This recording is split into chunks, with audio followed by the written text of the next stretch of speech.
Everyone, welcome to our channel Isc Steno. We are starting the passage at speed of 100 words per minute. Start. Sir, the Honorable Minister read out the whole list of schemes which the government had been introducing, like the Rural Work Scheme, crash programs, 500,000 jobs scheme, and the whole plethora of schemes, but he has deliberately concealed the most important thing, namely, despite all these efforts by the government, unemployment has been continuously rising ever since the first 5-year plan. If in the beginning of the first 5-year plan, unemployment totaled 33 lakhs, now it is anywhere near 400 lakhs, plus 30% of the population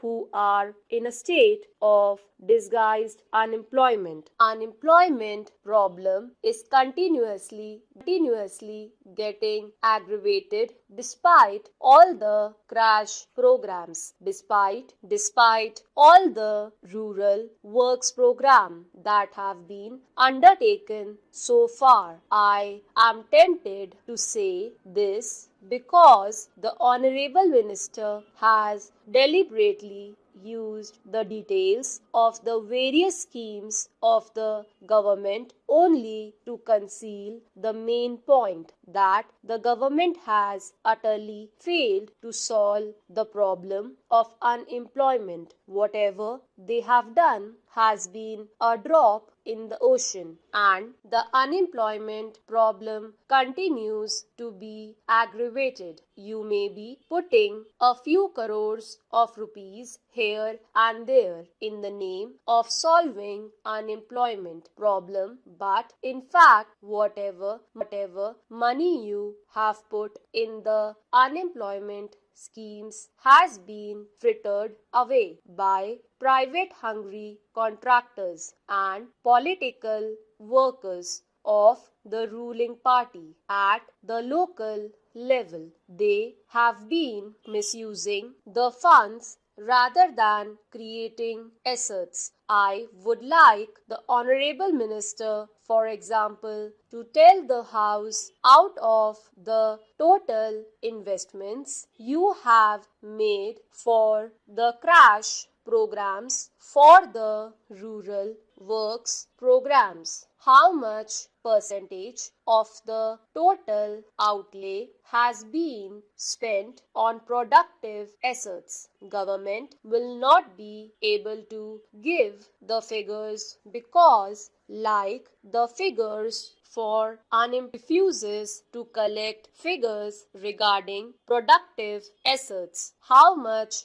of the total outlay for employment schemes has been spent on productive assets, creating employment of a permanent nature. In fact, a large proportion of the money has been spent on investments which create only temporary jobs, and the man days that have been added to the total employment figures are only temporary in nature, even if they are real. Mr. Vice Chairman, Sir, the Honorable Minister said that the proposal of the mover of this bill, namely, in case government is unable to provide employment, it is duty bound to pay unemployment allowance, cannot be accepted. The main reason put forward by the Honorable Minister is that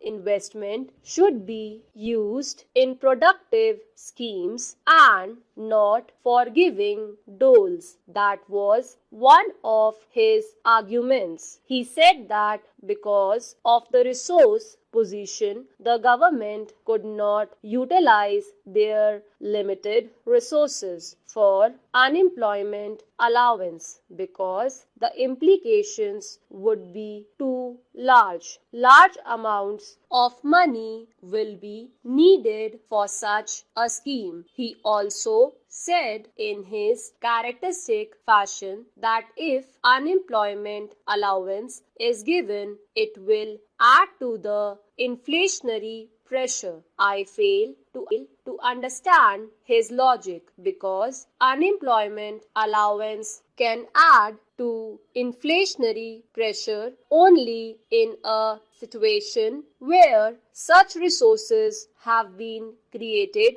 by deficit financing, or in a situation where unemployment allowance is given without commensurate development activity. It is true that in a period of inflation, in a period of economic stagnation, as we are having today, any disbursement of money from deficit financing will add to inflation. The mover of the motion or anybody else did not demand such an allowance to be distributed. We demand that while the economic crisis should be solved by economic policies of the government is duty bound to give unemployment allowance in case the government fails to provide gainful employment to the people, particularly the working people. The Honorable Minister spent a lot of time in enumerating the steps that government have taken. For example, the Bhagwati Committee's interim report was submitted earlier. An interministerial group report was submitted and the final report was submitted in May 1993. Then another interministerial group was formed by the Planning Commission. They deliberated and submitted a report after a number of years. Interim reports, final reports, interministerial groups reports, and reports galore but no action. Why is that despite the Dantwala Committee's recommendations, concrete figures have not been collected regarding unemployment? Because the government knows that if the practice of making estimate of our unemployment, which was there till the end of the third plan, was continued, people would rise in revolt because this government is incapable of providing gainful employment. Plan after plan, year after year, the additional labor force coming to the labor market has been much larger than the additional employment generated by all the crash programs and special programs taken together. Let the minister have the courage to contradict me. Is the minister prepared to assert that the new jobs created every year are equal to or more than the additional labor force? He would not be able to say that. Stop.